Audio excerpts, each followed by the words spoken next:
Hey everyone, so I'd like to talk a little bit today about the cell cycle and how changes to the cell cycle can result in cancer. So just to review some stuff that we talked about the other day, right? So here's the cell cycle. G1 phase is for growth, right? And organelle, reproduction, or replication, right? The S phase is for DNA replication, and then the G2 phase is growth and prep. Right, and then the M phase is going to be where the chromosomes will actually separate, and then cytokinesis, where the physical division of the cell. So as we talked about last time, there are 3 checkpoints in the cell cycle. Right, so this first checkpoint, the G1 checkpoint, this is where it's looking for stuff like this. If it has grown enough, if there's enough nutrients for division, if there's any DNA damage, and if all of the organelles have replicated correctly. And that G1 checkpoint is really important because after the G1 checkpoint, if it makes it through that, cell division is most likely going to occur.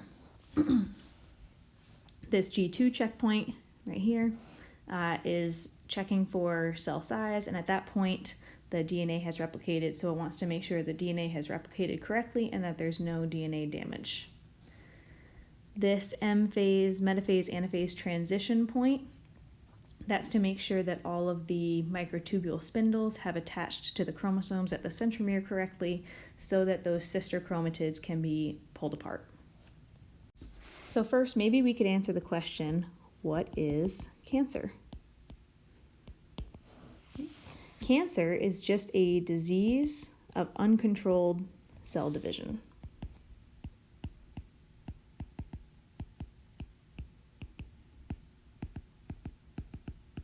Right, so the cells are dividing, but they're dividing out of control. Right, there's been changes in the activity of the cell cycle. Some of the inhibitors that are supposed to work are being inactivated. Some of the positive regulators are becoming too active. Right, so some things that are supposed to stop the cell cycle are now inhibited. Some of the things that are supposed to make it go are being too active. So if we then talk about, okay, well, what is supposed to happen in normal cells versus cancer cells, right? So on this side, you see the normal cells, and over here you see the cancer cells. So normal cells, if you get positive growth factors, right, so that means those signals from other cells saying, hey, you need to start dividing, you will get cell division, right? If you don't have any positive growth factors, like if you don't have any of those signals that from other cells that are telling a cell to divide, then you get no division. That's how things are supposed to work. With cancer cells, regardless of the growth factors that you get, so it doesn't really matter if you're getting those signals or not, cells are dividing anyway. So they're not paying attention to these 2 signals. They're ignoring the signals that would say, hey, stop dividing because we're overcrowded. An additional problem is that in a normal cell, if you get unfixable DNA damage, right? So if you get DNA damage that they can't actually repair, the cell will go through something called apoptosis, which is programmed cell death. Right, so it sort of cuts its losses and it says, hey, this DNA damage is beyond repair, and we can't fix it, so we're just going to kill off the cell so that it's not able to pass down that that DNA damage. Right? With a cancer cell, instead of getting the programmed cell death that's supposed to happen, it sort of ignores that DNA damage and just keeps dividing anyway. So then any future cells are going to inherit that mutation, that damaged DNA. Depending on the DNA damage or the mutations that have occurred with the cancer cell, a couple things can also happen. Cancer cells can migrate to other parts of the body. That's called metastasis. That's why even if you had, say, cancer originate in your liver, you could then eventually have cancer in your brain because the cancer is metastasized. It's traveled to other parts of the body.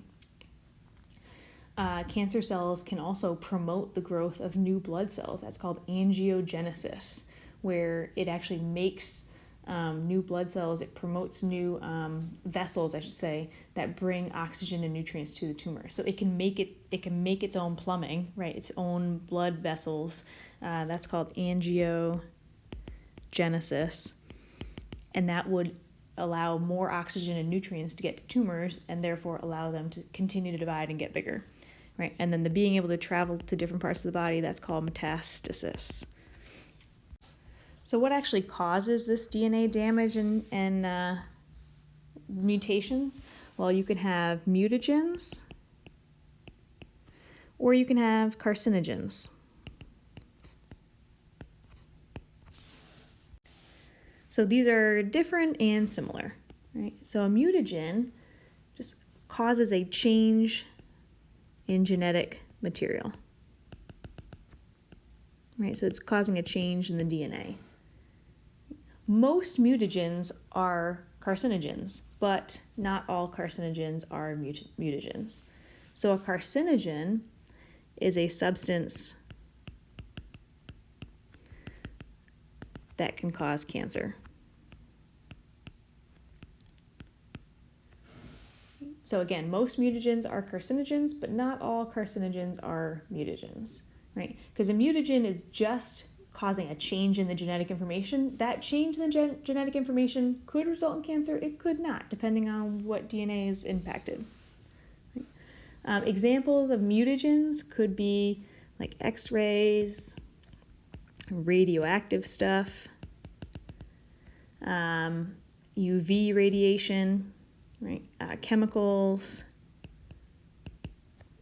some kinds of metals, in some cases like a virus, et cetera, right? Examples of carcinogens could be smoking, some pathogens, so disease-causing things, radiation, some kind of environmental hazard, but also maybe diet. Like if you barbecue a lot, that char on the barbecue can be a carcinogen. And then with the mutagens, it's going to result in changes in regular cell functioning and possibly cancer. And then the carcinogen, it's going to result in the formation of tumors or cancers. There are different types of tumors. You guys might have heard of these words in shows and stuff. So there are malignant tumors and then there are benign tumors. So benign tumor is a mass of cells that have divided too much and are dividing too much, but don't have the potential to invade other tissues and don't produce toxins. So these are the ones that are less problematic. They can be problematic if they start getting too big and that size, the size of the mass, is interfering with some kind of function of the body.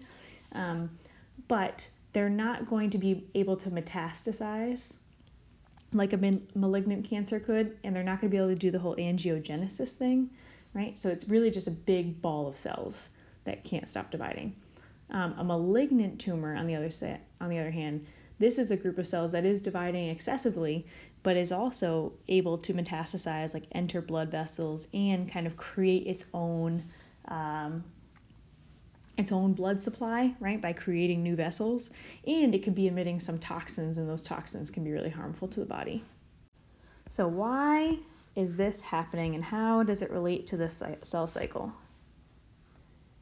It has to do with a couple genes, and those genes are tumor suppressor genes and proto-oncogenes.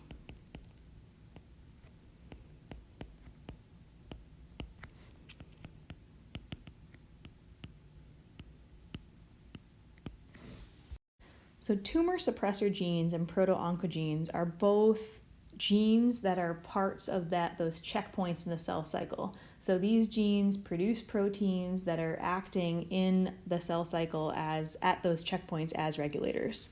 If we think about this like a car, the tumor suppressor genes are like the brakes, right? These are the ones that are slowing, they're negative regulators, right? So negative regulators.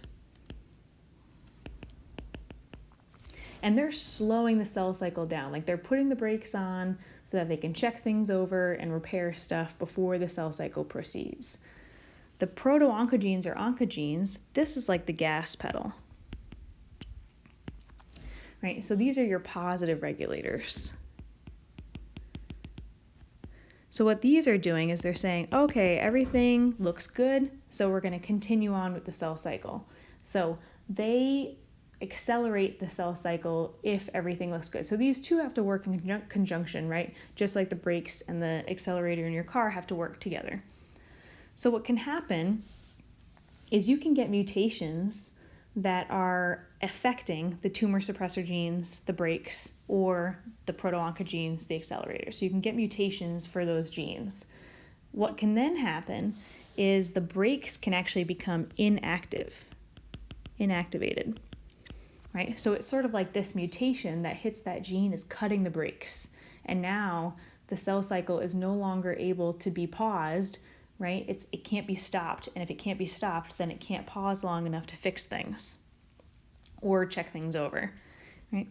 Mutations in the proto-oncogenes or the oncogenes can cause those positive regulators to become overactive. What that would look like is it would look like the gas pedal actually being stuck to the floor, right? So if you can imagine this in a car, right? Now the oncogenes are overactive, they're stuck to the floor, they're accelerating no matter what, right? They're just keeping the cell cycle going no matter what. So just busting through all those checkpoints, and regardless of any damage or problems. And then there's no brakes, right, to pause the cell cycle and try to fix things. And typically we would have something called a multi-hit model, right? So this would be a multi-hit model, where if you're really going to develop cancer, and especially a malignant cancer, you would see a couple of these mutations kind of accumulate. So it wouldn't be just that, okay, there's one mutation in a tumor suppressor gene and now all of a sudden there's cancer, right? There is sort of backups that would cause this to not accelerate, right? Like it would go through apoptosis, it would go through cell death, there were problems. So when you really get a problem, it's when mutations kind of build on themselves. So here's your initial mutation that inactivates a negative cell cycle regulator. So this is where you have the cut brakes, right? And then the next mutation overactivates, and remember this cut brakes is going to be inherited by all the future cells. So the next mutation, kind of a couple cell divisions down the road, is going to overactivate a positive cell regulator, so gas pedals stuck. Right, and then you could have third mutations, fourth mutations, additional mutations that are going to kind of decrease stability in those cells and cause them to be dividing more and more and more and more. So a few of the hallmarks of cancer, you see self-sufficiency in growth signals. So essentially cancer cells are stimulating their own growth. They're not listening to external signals to multiply or not multiply. They have insensitivity to anti-growth signals, so same type of thing, right? When the cells start dividing and getting crowded, that crowding should signal them to stop dividing, but it's not happening. They evade apoptosis, so they evade the whole cell death thing. They're supposed to, if there's problems, they're supposed to go through programmed cell death, and these just don't. And then they eventually get sort of this limitless replicative potential, right? So they just start replicating and multiplying indefinitely, right? Where normally there would be a limited number of divisions. And then they can start having sustained angiogenesis, right? They can stimulate the growth of blood vessels to supply nutrients to the tumors. And then if the nutrients have all these tumors, that allows them to grow even more. And then lastly, you can start getting tissue invasion and metastasis, right? Where cancer cells are able to invade local tissue, but also spread in the blood system and the lymphatic system to other parts of the body. So this is a multi-step process, right? It starts with local invasion of cells in just the surrounding tissues, and then it invades blood vessels, and then it starts surviving and circulating in the circulatory system or the lymphatic system, and then it can exit and start dividing in new tissue. There are a whole bunch of different types of cancers that we could talk about. We'll also maybe talk next time about why elephants don't really get cancer, and we'll talk about like the possibility of immortality. So I'll see y'all next time.